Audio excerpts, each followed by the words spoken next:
Upon a very close scrutiny of the alleged references to Muhammad in the Bible as a prophet, they absolutely have no relation to the prophet of Muhammad, nor prophesy his coming. Muhammad is not mentioned in the Old Testament.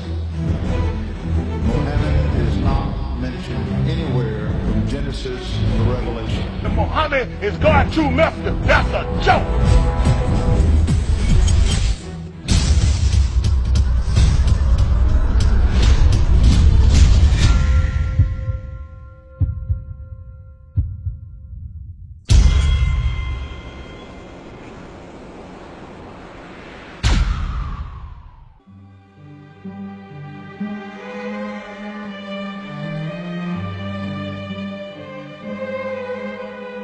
Lo, we inspire thee as we inspired Noah and the prophets after him, as we inspired Abraham and Ishmael and Isaac and Jacob and the tribes, and Jesus and Job and Jonah and Aaron and Solomon, and as we imparted unto David the Psalms.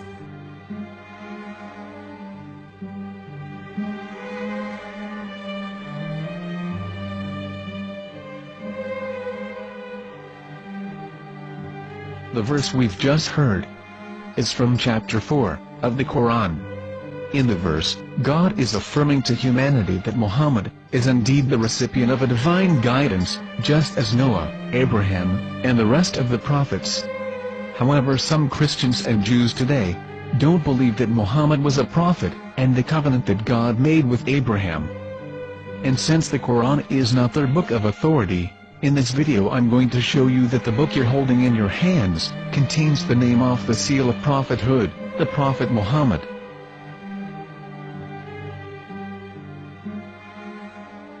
As known, the Old Testament was preserved in the Hebrew language.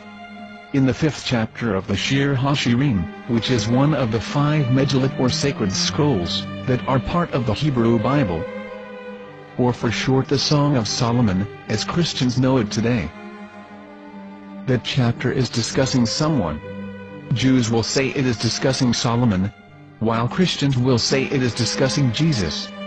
Considering this is the Songs of Solomon, it would seem logical that it is discussing Solomon. The verses, describing this mystery man, have the narrator's speech conjugated in the feminine, meaning it is a woman who is describing this man. So it is possible that it is one of Solomon's wives discussing her husband Solomon. However, Christians assert that Jesus is being discussed, and that the chapter is describing a man who was not yet alive at that point. A prophecy.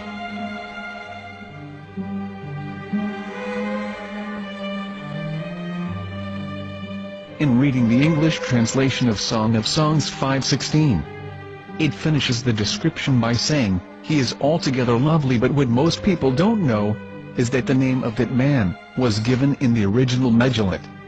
Here is verse 16, and how it is written in ancient Hebrew, before introducing the vowels, in the 8th century. From the Hebrew Bible, on scripturetext.com. Here is the word in question. This word is made of 4 letters. Mem, Het, Mem, Dalet. Now when reading the word as it is written in its original form, with no vowels, it can be read as Muhammad, which is the name of the Muslim prophet, or as Mamad with no A after the H. According to Ben Yehuda's Hebrew English Dictionary, it is correctly pronounced as Muhammad, not Mamad. So how we're going to know for sure if it's pronounced as Muhammad, the Muslim prophet, or as Mamad, a random Hebrew word? The only way is to give the verse to a rabbi, and say to him, "Please read." Here is the Song of Songs 5:16, and how it is read by a rabbi from a Hebrew Jewish site. Please notice, the im in Hebrew is a plural of respect. Hiko mamtakim vechullo mahamadim ze dodi vezer'i benot Yerushalayim. Hiko mamtakim וכולו מחמד, מחמד, מחמד, מחמד, מחמד, מחמדים.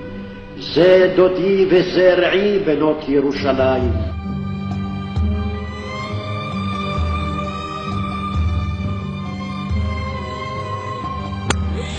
Coming out from the darkness, there are no other gods but God, and Muhammad is his messenger.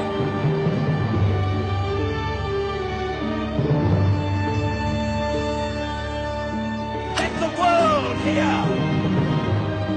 חיכו ממתקים וכולו מחמדים. זה דודי וזרעי בנות ירושלים. חיכו ממתקים וכולו מחמד, מחמד, מחמד, מחמד, מחמד, מחמדים. זה דודי וזרעי בנות ירושלים.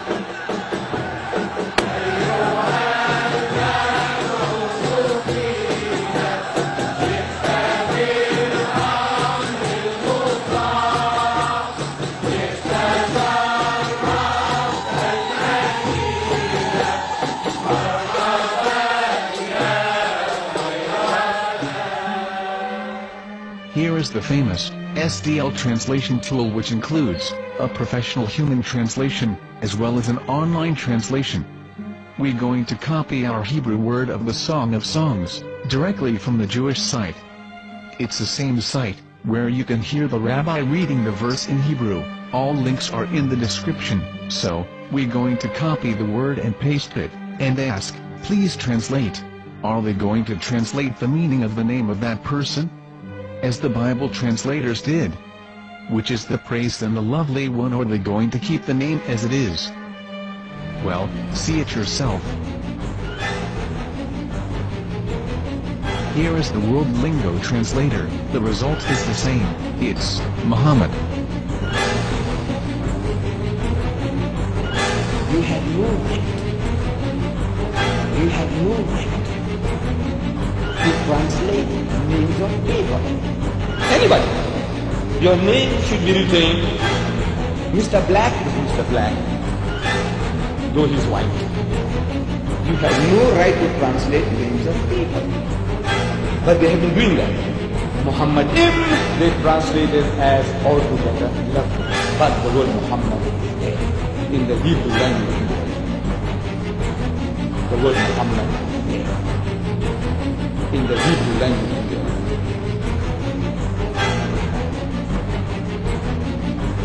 I will tell you a story from my own personal experience. Years ago, I used to spend every Sunday afternoon in a place called Speaker's Corner. And in my years down there, I got to know a Jewish rabbi. He was a very nice man. He used to listen to me, and he was always very polite and talked about Islam in a very nice way. And one day during one of our conversations after some years, I thought that it was about time I should invite him to Islam. So I said to him, you know, my friend, we have been talking now for many years, and even you have admitted to me that Muhammad is a prophet. So why then do you not embrace Islam? He said to me, we Jews, we never change our religion. I said, but half of the rabbis of Medina became Muslim. He said, that is true, but still, we Jews never change our religion. I thought, what can I say to him? He looked at me and said, listen to me, my friend. God sent to us a prophet Moses, and we didn't even listen to him. Do you think we're going to listen to another prophet after him? From another tribe? From another people? When he said that, I had nothing left to say.